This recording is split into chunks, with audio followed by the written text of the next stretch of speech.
Hello friends, welcome back to my YouTube channel cartoon क्विस्ट 553 YouTube channel में आप सबका फिर एक बार स्वागत है। आज हम सुनेंगे एक नई और कहानी जो बाइबल की हीरो है जोशुआ और कालेब के बारे में।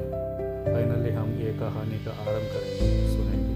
अगर ये कहानी आपको पसंद आए तो सब्सक्राइब कीजिएगा। तो फिर एक बार एक नया कहानी शुरुआत करेंगे।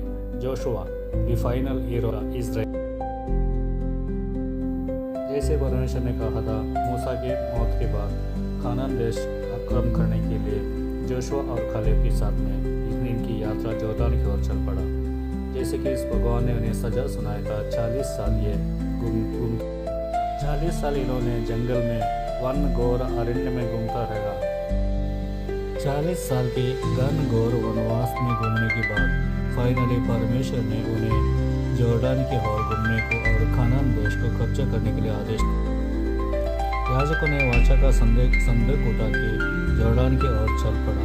यह बहुत कीमती और बहुत अमूल्य और बहुत पवित्र वस्तु था। इसके अंदर परमेश्वर ने उसको 2 याजकों के साथ उठाने को कहा और 2 फरिश्तों को उसका रखवाला करने को कहा। उस फरिश्तों के बीच से परमेश्वर ने उनसे कहा, इसके अंदर और भी थिंग्स था।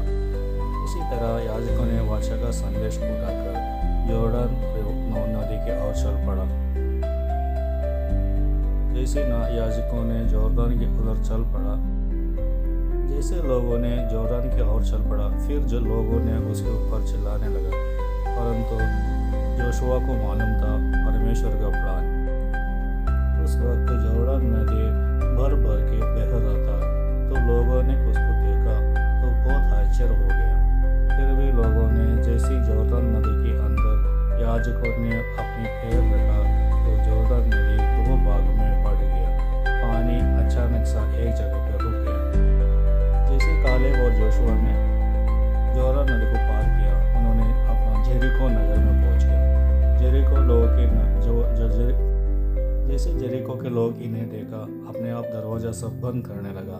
इनको देख के डर गया, लेकिन जोशुआ और कालेब ये देख के डरा नहीं, क्योंकि इन्हें मालूम था परमेश्वर का आज्ञा को पालन करके जेरिको कोटा पार करके इन्हें कानान देश को जाना था।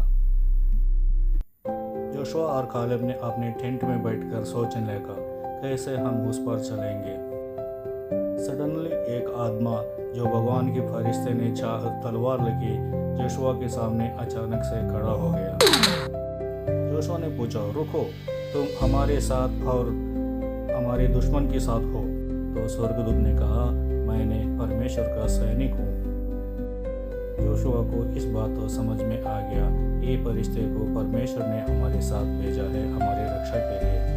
तो जोशुआ ने उनको सलाम किया। जोशुआ ने उसे दंडवत करते हुए कहा, परमेश्वर के दूत, हमारे दास के लिए कुछ भी आज्ञा हो। परमेश्वर के दूत ने उसे कहा, पहले अपना चप्पल निकालो, तुम जहाँ खड़ा हो पवित्र स्थल है।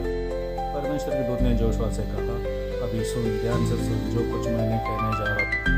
परमेश्वर के दूत ने जोशुआ से कहा, तुम जहाँ कानान देश को अपने कब्जे में लेने जा रहे हो, इससे पहले तुम्हें से कोई उधर से चला गया नहीं। इसे बीच अंधेरा छा गया। अगली सुबह जोशुआ ने अपने जन प्रमाणिकों से कहा, हम जेरिको पटन के आगे निकल जाने वाला है। तुम्हें लोग 2 याजकों ने वाचा का संदूक उठा के जोर्डान नदी की ओर चल पड़ने का है। उसी तरह 7 याजकों ने सभी सैनिकों ने अपने हाथ में अपने अपनी तलवार उठा और जोर से शोर मचाने लगा। इस तरह लोगों ने जेरिको किला के पास आ गया, अपने अपनी जगह पे खड़ा हो गया। जोशुआ ने अपने सैनिकों से कहा, तुम लोग एक शब्द भी नहीं कहेगा जब तक मैं तुम्हें आज्ञा नहीं दूंगा। इस तरह धीरे धीरे जेरिको के और लोग चल पड़ा। बहुत अंधेरा हो गया था। अगले सुबह जल्दी लोग उठ गया, खानान के ओर चल पड़ा। जो सिटी उन्हें कब्जा करना था, धीरे धीरे जेरिको कोटा की ओर चल पड़ा।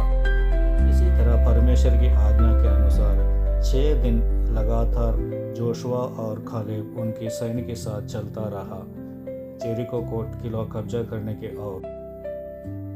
जोशुआ ने अपने लोगों को आज्ञा दिया, कोई भी कुछ भी इस जगह से अपने लिए उठाएगा नहीं। जो चीज़ भी हम उठाएंगे यहाँ से, जो चीज़ उठाएगा वो पूरा हम परमेश्वर के लिए अर्पित करेगा। अगला दिन सुबह इसी तरह जोशुआ और अपने सैनिकों ने जेरिको किले को 7 चक्कर लगाया। 7वें दिन सुबह सभी लोगों ने अपने अपने काहड़ उठाया और जोर से आवाज़ लगा। बाकी बचे सैनिकों ने सब उठा के दिखा दी। इसी तरह जेरिको किला एक तरफ से अपने आप घिर पड़ा।